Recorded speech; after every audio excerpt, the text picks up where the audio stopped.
Hello everyone, कैसे हैं आप सभी लोग। तो ये इस वीडियो में हम एक डीआई करने वाले हैं। डीआई काफ़ी इंपॉर्टेंट है, मतलब अच्छी है प्री लेवल के अकॉर्डिंग। ठीक है, इसको कैसे सॉल्व करना है वो हम देखेंगे। सबसे पहले इसको रीड करो, पूरी को रीड करो।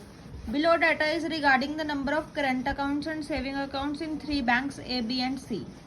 Total number of current accounts and saving accounts in all 3 banks together is 1680। तो पहले ना हमें जो समझ में आया मैंने वो नोट किया, ए, बी और सी। ठीक है, 3 है हमारे पास। तीनों में कुछ सेविंग अकाउंट और कुछ करंट अकाउंट और फिर कुछ टोटल अकाउंट है। ठीक है, तो इसने बोला कि जो total number of current account है और सेविंग अकाउंट्स है इन 3 बैंक्स इज 1680। तो मैंने यहाँ पे नोट किया इसे 1680। ठीक है, number of saving accounts in B is the average of saving accounts in A and C together. इसको भी छोड़ दो। The number of current accounts in bank A are twice the number of current accounts in bank B. ये सब अभी हम देखते हैं कोई एग्जैक्ट डाटा मिलता है तो। Total number of current account and saving account in bank A, ये हमने लिख लिया 750। ठीक है, इसमें हमें दिया क्वेश्चन में number of saving accounts in bank C are 100 less than the that of bank A. Number of current account in all the 3 banks together is 120 less than the number of saving accounts in all 3 banks together. ये line देखो काम की है। Number of current accounts in all 3 banks together is 120 less than the number of saving accounts. मतलब ये हमें बता रहा है, ये भी पता है हमें टोटल कितने हमारे पास 1680। ठीक है, अब 120 तो है ही है।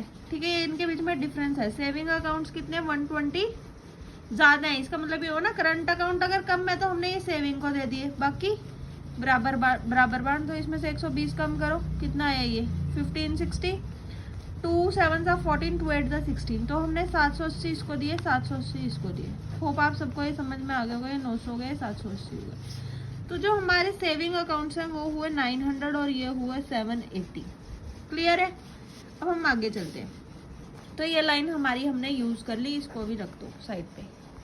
अब इसके बाद number of saving accounts in B is the average of A and C together and number of current accounts, ये करंट अकाउंट्स की बात हो रही है, ये ट्वाइस है number of current accounts in bank B. ठीक है, total number of current accounts ये हमने यूज कर लिए 750 है।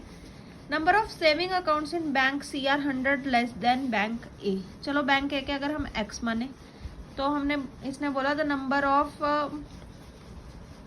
Saving accounts in bank C are 100 less, तो इसको हमने एक्स माइनस 100 लिख दिया। और ये लिखा था the number of saving accounts in B is the average of saving accounts in A and C together. तो इसका एवरेज क्या होगा, x plus X minus 100 divided by 2। तो ये 2x माइनस 100 डिवाइडेड बाई 2 करना मतलब x माइनस 50। इनका plus करो तो क्या आएगा 3x minus 150 is equal to 900। 1050 हो जाएगा, इधर जाएगा 3 3 9 3 5 50। तो ये 350 हमारी वैल्यू आ गई x की। तो मैंने यहाँ पे लिखा 350 300 और ये 350 माइनस 100 250। तो आप इनका करोगे 600 और ये 300 900 हो गया, ये सही है मतलब। और इनका जो करंट अकाउंट और सेविंग अकाउंट का सम है वो है 750। तो इधर लिखो 400। ठीक है, अब हम अगली लाइन पढ़ते हैं। The number of current accounts in A is twice the number of current accounts in bank B. मतलब बैंक बी में अगर x है तो यहाँ पे 2x है। 2x की वैल्यू 400 तो इसकी वैल्यू 200। ठीक है, अब 780 में से 600 माइनस करेंगे तो हो जाएगा 180। तो बाकी ये क्वेश्चन डन है हमारा। अब हम इसके यहाँ पे 500 लिख सकते हैं, यहाँ पे हम लिख सकते हैं 430। ठीक है, ये हमारे टोटल आ गए। और so that's it for the question. Hope आप सभी को ये क्वेश्चन बहुत अच्छा था, इसलिए मैंने इसकी वीडियो बना दी। ठीक है, इस पर आपको 5 क्वेश्चन मिलेंगे, एक मॉक का ही क्वेश्चन है। ठीक है, मेरे को थोड़ा अच्छा लगा तो मैंने इस पर वीडियो बना दी। ठीक है, बाकी क्वेश्चन बहुत ईजी थे इसके, पर ये सॉल्व करना थोड़ा सा स्टार्टिंग कहाँ से करनी है वो इसमें डिफिकल्ट था, थोड़ा सा ढूंढना पड़ता है। ठीक है, तो ये इसको देख लेना एक बार। So guys, do hit the like button and subscribe the channel. Till then take care and study hard.